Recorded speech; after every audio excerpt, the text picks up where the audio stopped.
بسم اللہ الرحمن الرحیم۔ اللہ کے نام سے شروع جو بڑا مہربان اور نہایت رحم والا۔ السلام علیکم، میں ہوں محمد عثمان علی بٹ۔ آج کا ہمارا موضوع ہے کفر و شرک کے فتووں کے دور کا آغاز۔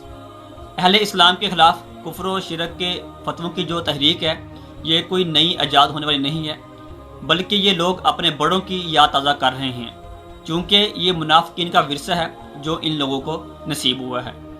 کسی مسلمان بھائی کو کافر کہنا کیسا، یہ سب ہم نبی کریم صلی اللہ علیہ وآلہ وسلم کے ارشادات کی روشنی میں دیکھتے ہیں۔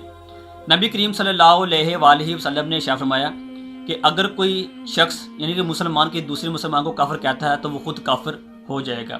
حوالہ مسند احمد جلد 2 صفحہ نمبر 2-3۔ مزید نبی کریم صلی اللہ علیہ وآلہ وسلم نے ارشاد فرمایا کہ اگر کوئی مسلمان شخص کسی دوسرے مسلمان کو کہتا ہے کہ تو کافر ہو گیا ہے یا تو اللہ تعالیٰ کا دشمن ہے، اگر وہ ایسا نہیں ہے تو یہ اس کی طرف لوٹ آئے گا، یعنی کہ وہ خود بے ایمان اور کافر ہو جائے گا۔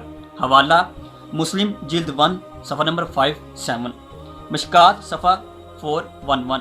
مزید آپ صلی اللہ علیہ وآلہ وسلم نے ارشاد فرمایا کہ جس نے اپنے مسلمان بھائی کو کہا اے کافر، تو یہ کلمہ دونوں میں سے ایک کو لے اٹھے گا۔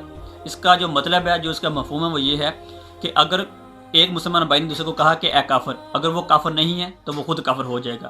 تو اگر جس کو کافر کہا جا رہا ہے اگر وہ واقعی کافر ہے تو وہ خود کافر نہیں ہوگا، بلکہ جس کو کہا جا رہا ہے وہ کافر ہوگا۔ حوالہ بخاری جلد 2 صفحہ نمبر 901، مسلم جلد اول صفحہ نمبر 5-7۔